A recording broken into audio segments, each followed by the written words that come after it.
I am currently under the bed in my bedroom. There are loud noises above me. It's Alice, my wife, and her faint moans mingle with the voice of Carl Parks, her personal trainer. After the birth of our daughter Frances, Alice had lost her shape and wished to regain it. She had chosen the best trainer in town and had paid a considerable sum for his services. But I had no idea that their training would go so far, all the way to our bedroom. Lying under the bed, I'm ready to take action on my revenge plan. I contemplate how I ended up in this situation and why my wife decided to cheat on me with Carl right in our home. My name is Harold Randall and I am a successful engineer. My career with the company has spanned 15 years and has paid off in many ways. I have acquired a nice car, a house, and the opportunity to travel. I have always believed that a woman is an incentive for a man because men don't need as much and women demand more. When I met Alice in college, I immediately started working to provide the best for her. We had our ups and downs, but Alice stayed with me through everything, even when we had financial difficulties and risked being evicted. She supported me and stayed loyal, which I really appreciate.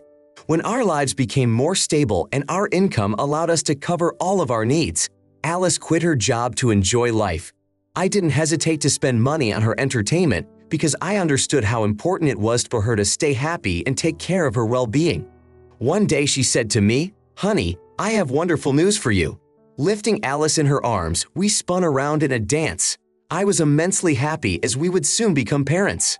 Alice and I immediately immersed ourselves in studying books and watching documentaries for expectant parents. Toasts to our future roles were made one after another. It was truly a golden time. A special moment was the baby gender reveal party to which we invited all our family and friends. There we found out we were having a girl. The discussion of a name for the baby began. I suggested naming her Joyce, but that seemed too casual. In the end, we decided to name our future daughter Frances.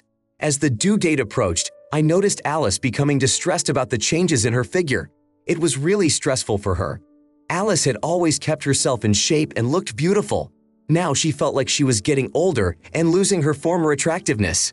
"Darling, forget it. You are the most beautiful to me," I used to tell her, but she would reply, "No, Harold, I look terrible. Look at my cheeks, my legs. It's a disaster. These pregnancy workouts aren't helping at all." I was paying for her weekly prenatal workouts, where women did low-impact exercises under the guidance of a trainer. To be honest, I didn't really care about Alyssa's appearance because of her biological changes during pregnancy. She had gained weight significantly, but it was inevitable. I tried to reassure her every day, telling her it was normal and even the doctors confirmed it, but she continued to be upset. After Frances was born, Alice became even more hysterical. It was as if she had changed, and instead of spending more time with our baby, she was exercising at home every day and refusing to eat. She reasoned that she needed to lose weight faster to maintain milk quality. "I understand, but it won't be a big deal if Frances eats formula," I said, and eventually Alice's milk was gone after a month, and we had to feed Frances formula, which didn't make me very happy. I had hoped that Alice would be able to fulfill her maternal duties as we had originally agreed. However, instead she was often agitated and spent very little time with the baby. Worrying about Frances led me to hire a nanny. This nanny came a few times a week to babysit Frances while Alice tried to get back into shape. When Frances turned 4 months old, Alice decided to talk to me. "Harold, I can't lose the extra weight. I want to go back to the gym so I can exercise more effectively." "Why are you not satisfied with exercising at home?" I asked. "It's inefficient. I only have one ball and a mat, and that's not enough." I replied that I would pay for a gym membership, but only after consulting a doctor. A few days later, Alice came to me with a cheerful mood and a doctor's note authorizing her to resume training. I agreed to pay for her season ticket. I was concerned that Alice, as a mother, was not spending much time with her child and was shifting all her responsibilities to the nanny. It is very important for a mother to be there for her child in the first year of life, and this situation seemed absurd to me. I tried not to think about the negative moments and just wanted Alice to become a fun and loving person again, as she used to be. I suggested that Alice see a psychologist, thinking about possible postpartum depression. However, she brushed the idea off, claiming that she was fine and everything was fine. One day Alyssa approached me and told me that she needed a personal trainer as she hadn't exercised in over a year and needed to catch up on all her exercises to remember them. I was eager to find a reliable trainer for Alyssa. A couple days later, she showed me a picture of Carl Parks, a well-known personal trainer with an excellent reputation. He created customized and effective workout programs for each of his clients. Alyssa told me that she had already had a free trial session with him and liked it very much. At that moment, I saw a sincere smile on her face for the first time, so I didn't hesitate to give her money to pay the trainer for several months in advance. As time went on, things got better. Alice started to get in shape and became more attractive. Her mood improved and she started spending more time with our daughter Frances. Our family life became even better than before. Alice moved so gracefully, so I marveled at her. Her life seemed to be back to normal. We had a beautiful daughter growing up, my wife was happy, and I continued to work to provide for my family. It had been a year since Alyssa started training with Carl Parks, and our daughter Frances was exactly 1.5 years old. I have noticed remarkable results with Alyssa. She became more lively and energetic. It seemed to me that she no longer needed a trainer as she easily kept in shape. Alyssa, you are incredibly beautiful, but don't you think it's time to stop training with a trainer? You've been making good progress. I can still pay for the classes, but I don't see the need for it anymore, considering how expensive it is. Alice insisted, however, that she couldn't stop training or else this year of training would be pointless. Our argument lasted about an hour, and eventually Alice convinced me that she really needed a trainer. Eventually, instead of 2 sessions a week, they started meeting 3 times a week, and I kept paying for it, even though I didn't see much point in the training. I decided to compromise. After all, my wife was happy, and that was the most important thing. It went on like this for a year. Frances was now 2.5 years old, and Alyssa continued to train with this trainer for 2 years. A year ago, I had noticed great results with Alyssa, but things were different now. It seemed that she even gained weight and started eating more junk food. Even though Alyssa continued to train 3 times a week, there was no progress. This was the first red flag for me. Although I was not a jealous person and trusted my wife as she always took care of me and our relationship was good, I felt that something was wrong. One evening I decided to check her gym bag while Alice was asleep. Carefully getting out of bed, I picked up her bag and took it to the kitchen for inspection. In the bag, I found the usual sports equipment, a change of shoes, a towel, and a water bottle. But my attention was drawn to a small pocket that seemed inconspicuous. When I opened it, I found a condom. This seemed strange to me because Alice and I never used condoms. I decided not to say anything to Alice. I took a black marker, made a barely visible black dot on the condom, let's call it a marker, and put it back. As I continued to examine the bag, I heard Alice coming down from the 2nd floor. Unable to think of anything better to do, I hid the bag under the coffee table. "Why aren't you asleep, honey?" she asked. "We ran out of water upstairs, so I went down to get it," I replied. That was great because she was thirsty. We filled our glasses with water and went back upstairs to go to bed. But I couldn't sleep because I had to put my bag back where it belonged. After an hour, I went downstairs again, got the bag, checked on Frances' sleep, and went to bed. I couldn't sleep, however, because thoughts of the condom were swirling around in my head. How could a condom be in my wife's gym bag? It bothered me. The next day, everything seemed normal. I got ready for work, and Alice planned to spend the day at home with Frances. Not wanting to act rashly, while at work I called a lawyer I knew, Douglas Sanford. He reassured me and advised me to refrain from jumping to conclusions. "Mr. Randall, first we need to gather enough evidence for your peace of mind," he said. Douglas offered to put me in touch with his private investigator so that I would provide all the information about my wife. He assured me that the detective would begin work in the coming days. The most important thing, in his opinion, was to continue living a normal life and not to arouse Alice's suspicions. I agreed to Mr. Sanford's plan and sent all the necessary data to the new detective. He asked for clarification as to which gym Alice went to, but I didn't even know that. The detective reassured me, promising to find out on my own. I was surprised at his willingness to start work the very next day. After returning home, I found that my wife had already made dinner and put our baby Frances to bed. All seemed well, and so it went on for 2 weeks. During this time, I received no news from Mr. Sanford or the private detective, which gave me hope that my wife was faithful. One night I decided to check Alice's gym bag again. Inside, I found a completely different condom that did not have my mark on it. I immediately sent this information to my private investigator. The next morning, he informed me of the date and time of our meeting. I arrived at the appointed time, and the detective handed me a large folder with the materials he had collected during his 3 weeks of work. I was surprised at the vastness of the information gathered. We sat in a cafe, and the detective told me everything he had found out. He provided me with 30 photos, 2 videos, and 5 pages of detailed notes on my wife's movements during that time. It turned out that Alyssa had never once visited the gym. Instead, she was meeting with her trainer at a neutral location. They would have dinner together and then go to an expensive hotel where they would spend a few hours together before Alyssa would return home. There were days when Alyssa wouldn't leave the house anywhere and the coach would come over. He would leave after 2 hours. This information shocked me. The private investigator noted that Alyssa's meetings with the coach did not only occur on scheduled practice days. They spent time together while I was at work, and our daughter was with a babysitter. This plunged me into deep despair. How could I have been so blind? The detective also found out how Carl Parks spent most of his time following him around. It turned out that my wife wasn't Carl's only victim. There were at least 5 other women he met regularly at different hotels. Carl Parks, a family man with a wife and 3 children, was having sexual relations with his female clients during working hours and making money out of it. He had an elaborate scheme. Mr. Randall, I believe this information is sufficient to punish not only Carl, but your wife as well. No further surveillance is required. You should consult with your attorney and consider your next steps, the detective said. I thanked him for his cooperation, pulled out an envelope of money, and added a few hundred more for his work. I hadn't expected such quick and efficient work. After meeting with the detective, I called my lawyer, Mr. Sanford, to discuss next steps. It all depends on what you want. With this information, you will be in a winning position.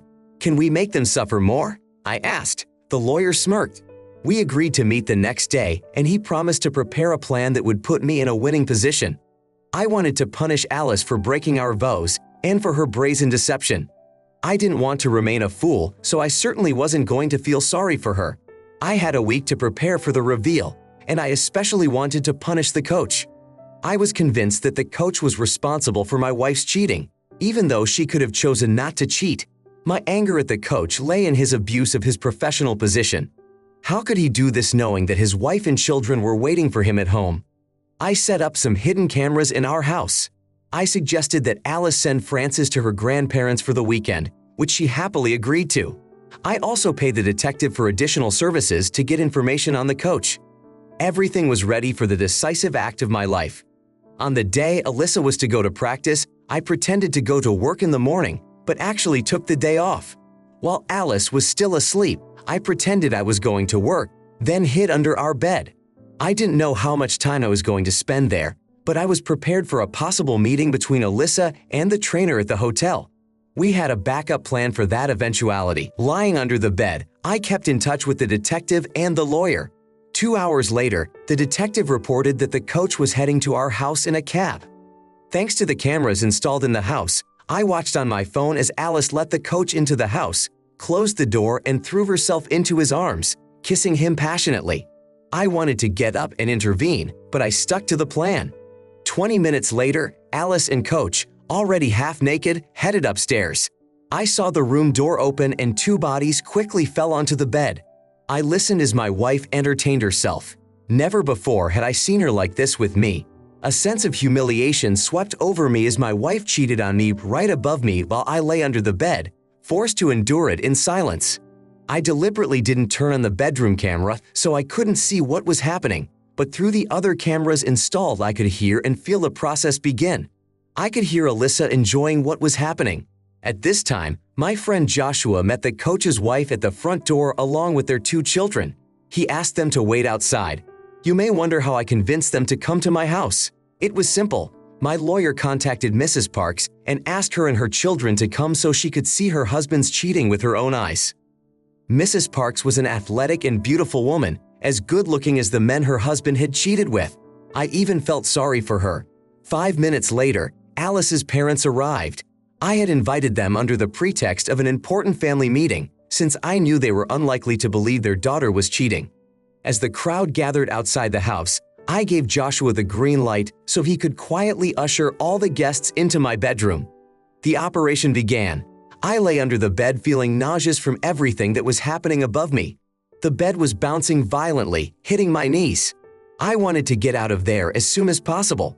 Suddenly, the bedroom door opened and Alice's parents entered the room, followed by Mrs. Parks, who left the children in the hallway. The moaning stopped and there was complete silence. I glanced at the camera monitors and saw the whole scene. Alyssa and the coach froze, as did everyone in the room. Alyssa cried and asked in tears, "What are you all doing here?" At that moment, I crawled out from under the bed and held out the divorce papers to Alyssa. She didn't say a word and started crying. The two of them looked like pathetic animals caught in a trap with no way out. Coach tried to cover himself with a blanket and uttered, "Say something." I took the blanket away from him and said, "You have to pay back all the money that has been spent on you in the last 2 years." Mrs. Park ran out of the room in tears. The coach tried to follow her, but Alyssa's father stopped him and punched him in the face, causing him to fall. I decided to leave since all had been said. I told Alyssa to pack her things as I didn't want to see her here tonight. As I left the room, I tried to calm Mrs. Park down, assuring her that everything would be okay. I had to show her all the evidence that her husband had cheated on her with more than one woman. Later that day, I talked to Alice's parents. They said they would take her home for re-education. Alice's father was extremely unhappy with his daughter. I explained to him that Alice had fallen under the influence of a manipulator and a cheater. I returned home in the evening, and it was empty during my stay. My attorney and I filed 2 cases in court, one for divorce proceedings and one against Carl Parks, accusing him of fraud. My attorney explained that we needed to find information on the other women. If it turned out they were also married, we could hold him responsible for the more serious charges. In the evening, Alice's father called me and apologized for his daughter's behavior. He sympathized with me because he had faced a similar situation with his first wife, who cheated on him a few days after the wedding. However, my situation was worse as my wife had cheated on me for 2 years. I wanted justice to be served. 2 months later, the trial took place and Alice and I were officially divorced. According to the court order, Frances now lives with me. Alice has the right to see her on weekends. Every week I take Frances to visit her grandparents. I try to avoid seeing Alice, although she tries to establish a relationship with me. Her father is protective of me and they support me. 3 months after all the evidence was gathered, Carl Parks' trial took place. The court ordered him to pay the full cost of his services to all male victims. He was not jailed, but he lost what he valued most, his family. His ex-wife April eventually moved in with her children. She sold her house, got a share of the money, and together we decided to sell my house, buy a new one, and renovate it. We couldn't stay in a house where we had been betrayed by our partners, so it was the right decision. Alice lost her old life and had to get a job. Her father was very disappointed in her, and it was obvious that she was having a hard time. As for Carl Parks, he lost his job completely. He was once a top coach, but became a pariah when his inappropriate actions towards his students came to light. I was glad that everyone got what they deserved after a while. I proposed to April, and she was now officially Mrs. Randall. We have become very close, and our children get along well. I appreciate that April is a homemaker, and she doesn't need much to be happy. I believe that no one will ever think about cheating again, knowing the traumatic experience it brings. My only concern now is how I will explain to my daughter Frances why her real mother doesn't live with us. So that's the end of the story. Share your opinion in the comments. Do you think the main character's punishment of his wife for cheating was enough? Did the coach play a key role in the wife cheating on her husband? Could the protagonist have realized earlier that his wife was cheating on him? We assume that the wife realized her mistake and was left with nothing as a result, which is sufficient punishment. The protagonist, having maintained his dignity, did the right thing by not doing anything stupid in a fit of emotion. As for the coach, he really didn't do the right thing. He was the first to get his students and married women into bed, which is extremely humiliating and unethical. The first red flag came when the wife suggested a personal trainer. The husband could have chosen for her a man or woman who could be trusted, regardless of their reputation. Unfortunately, the protagonist didn't give it much thought, which led to undesirable consequences. Don't forget to subscribe to the channel and put a like. Good luck to you! Thank you so much for watching my video and your time. Please subscribe to my channel and click on the bell button. Also, I am very interested to know your personal opinion about this story. You can write it in the comments. I will definitely read it and reply to you personally.